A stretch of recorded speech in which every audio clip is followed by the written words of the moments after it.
Analista político Jeffrey Ranciski es nuestro primer invitado. Jeffrey, como siempre, un placer tenerte aquí en el programa. Dinos tú qué piensas de estos cambios. ¿Son cambios a medias? ¿Son cosméticos, como se dice? ¿Hay un giro de timón? ¿Aire fresco en el gabinete? ¿Cuál es la sorpresa? ¿Cuál no? Mávila, buenas noches. Buenas noches. Mira, son varios los cambios y creo yo pocas las modificaciones en la dirección política del gobierno. De un gobierno débil, de un gobierno presionado muy fácilmente por el Congreso de la República, ya lo decías en tu introducción, el caso de educación.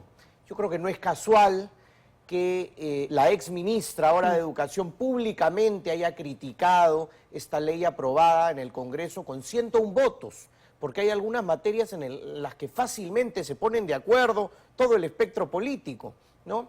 Y al poco tiempo, cuando dice que esa norma debería ser observada y la critica públicamente, es sacada del cargo, ¿no? Entonces creo que eso no es casual. Y creo que estos 6 cambios muestran ya una constante en el gobierno de Dina Boluarte luego de 9 meses, que es lo novato políticamente del equipo gubernamental. Fíjate, Dina Boluarte ha designado a 39 ministros en estos 9 meses. Y en el Perú hay 18 ministerios más la presidencia del Consejo de Ministros, son 19. Han habido 20 cambios más allá del primer gabinete. Solamente en gestión Boluarte, dices tú. Solamente en gestión Boluarte, en estos 9 meses. Ajá. Claro, el récord, el nefasto récord, lo tiene Pedro Castillo, que había hecho 32 cambios. Es decir, había designado 51 ministros en sus primeros 9 meses.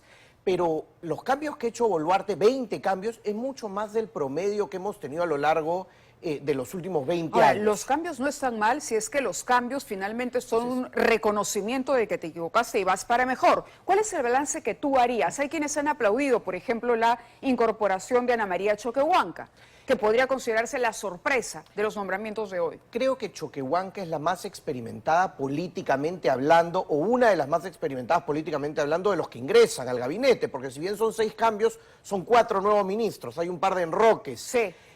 Al interior. Entonces, sí, Choquehuanca tiene más experiencia que la gran mayoría de ministros y este es un gabinete muy inexperto y hay ejemplos muy palpables de eso. Por ejemplo. Fíjate, en los últimos días, declaraciones del ministro de Economía y de la ex ministra de Agricultura en relación a los elevados precios de algunos alimentos, con una falta de tino enorme y de distancia con la ciudadanía.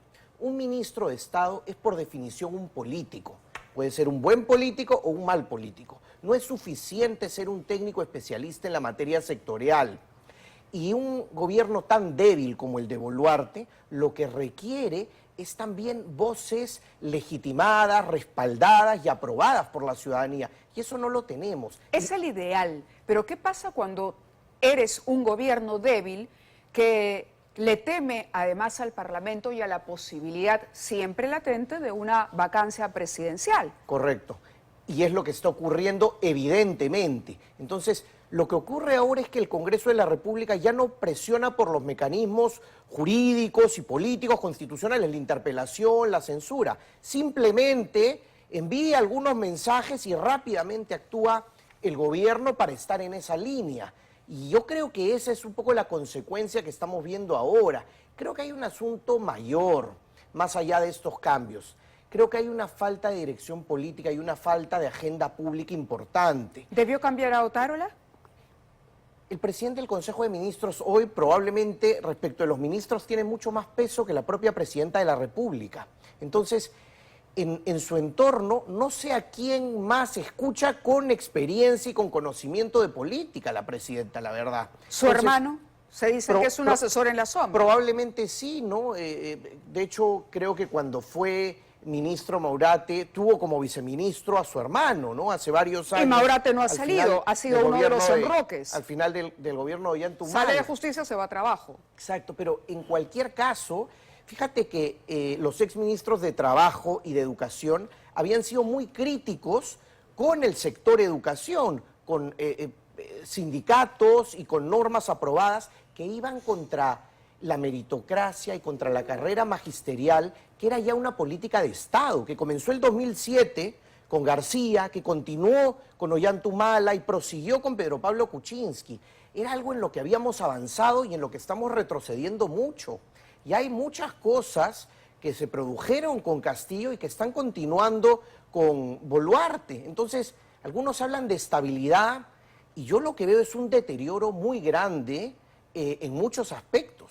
Ahora, ¿por qué aceptaría alguien como Ana María Choquehuanca, si esto fuera así, alguien que hasta hace 24 horas era muy crítica con el gobierno, al punto de protagonizar marchas abiertas y convocar a marchas en contra de las políticas del gobierno? Alguna garantía le tienen que haber ofrecido, salvo que el gobierno diga tenemos que cuidar la economía y podemos ceder en algunos otros temas, como por ejemplo educación.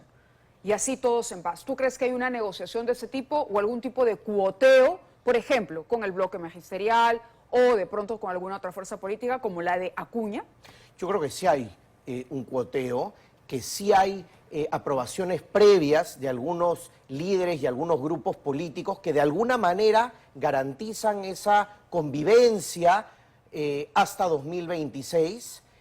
Yo sí creo que hay de eso, sin duda, pero creo nuevamente que la distancia con la ciudadanía es el gran problema. Fíjate, cuando asumió Dina Boluarte, lo que más preocupaba a los peruanos eran dos temas, el económico y la inseguridad ciudadana. Sí. Ambos temas se han deteriorado. Si uno se fija cómo está la economía hoy, pues hay un deterioro enorme y los números son evidentes. Y no solo por el bajo crecimiento de la economía, sino por la sensación generalizada de la dificultad, por ejemplo, para conseguir empleo. Hace un mes, Ipsos hizo un estudio de opinión y cuando le preguntan a la ciudadanía ¿es más fácil o más difícil conseguir empleo respecto a hace 12 meses? Solo 4% dice que es más fácil. Alrededor de 23% dice que igual y más de 70% dice que es más difícil. Entonces hay una sensación muy generalizada, colectiva, de dificultad. Claro. Que empata también con los números y un O de deterioro. los ingresos que también se deterioran frente al alza del precio de Correcto, algunos a la productos. inflación, correcto. Y recordemos que el año pasado la pobreza aumentó en el Perú. Y este año probablemente con un crecimiento que ya los economistas estiman alrededor de 1%, también va a aumentar la pobreza. Eso es pues dramático. Y sobre eso creo deberían estar las prioridades y la gestión de gobierno, sumado un punto más, si me permites, Mávila. Nadie sabe exactamente cuál va a ser la magnitud del fenómeno del Niño, que ya se siente. Veamos lo que pasa en agricultura. Hubo un comunicado contundente ayer de la Cámara de Comercio de Piura, señalando las dificultades económicas, sobre todo ligadas al sector agrario. Entonces, cuando hay tan poca legitimidad, claro, los discursos son insuficientes. Fíjate que ayer la presidenta... Permíteme, Jeffrey, Sí. te interrumpo un segundo nada más, porque a propósito de eso acabamos de recibir un comunicado del Colegio de Ingenieros del Perú que se suma a las críticas que estamos escuchándote y que algunos otros sectores han hecho de las designaciones de hoy. Dice el Colegio de Ingenieros: la actual ministra de Estado, Jennifer Licetti Contreras, designada en la cartera de Desarrollo Agrario y Riego, se muestra en su resumen, hoja de vida, abogada de profesión, directora general de la Oficina General de Planeamiento, miembro del Consejo Directivo del INACAL, por lo que carece de idoneidad profesional en dicha cartera y muy corta experiencia en el rubro. Y esto está destacado en este comunicado. Nuestro deprimido sector requiere de la conducción de profesionales idóneos con dominio de las materias, un poco lo que tú decías, requerimos de técnicos de los más capaces, de los mejores, porque estamos en crisis. Y esos son los que no están. Y de políticos. ¿Cómo conseguir un balance de políticos y técnicos? Bueno, comenzando por, digamos, convocar a mejores equipos, Mávila. Fíjate, decíamos, no necesariamente un cambio es malo, pero no puedes hacer políticas públicas pues en 9 meses con 3 ministros en algunos sectores. No se puede sostener así, porque lo más visible son los ministros de Estado, pero lo que va a ocurrir en las próximas 2 semanas son decenas de directores generales que cambian, viceministros que cambian, programas que se detienen. Entonces, estamos en una vorágine de aparentes gestos políticos que creo no dan ningún resultado. Y no hay peso político en el gobierno y creo que no hay conducción y no hay agenda. ¿Cuáles son las prioridades? La presidenta hablaba ayer de la seguridad en Gamarra. Hoy en la mañana detuvieron su trabajo para hacer una protesta, ni siquiera le creían a la propia presidenta de la República. Estás hablando de lo que ocurrió en Gamarra. Correcto. Entonces, sí, vamos a tocar ese tema más por adelante ponerlo como también. solo sí. un ejemplo de que cuando se pierde la confianza, lo que toca hacer son hechos muy concretos, los mensajes son insuficientes y creo que eso le está pasando al gobierno. Correcto. Ahora, es un gobierno que ganaría, que de pronto prefiere apostar por la salida fácil, que es la de ceder al cuoteo, de ceder a la presión desde el Parlamento para evitar una acción en contra de la presidenta, que además a su vez se siente vulnerable de pronto de ser demandado, de tener que comparecer ante la justicia, pero la otra estrategia podría funcionar, es decir, poner cuadros tan buenos que la cosa realmente empiece a mejorar en un mediano plazo y ella ganar el respaldo de la población. ¿Es una alternativa para Boluarte o ya se pasó el tiempo de esa posibilidad? Yo creo que es muy difícil, pero prefiero todavía tener un espacio para el escepticismo y dar la posibilidad a Mávila, porque necesitamos mejoras sectoriales y lo necesitamos con urgencia y no lo vemos y la economía se deteriora, el empleo se deteriora y no vemos, hay una fuga no solo de capitales, la inversión privada retrocede y los números son contundentes, hay una fuga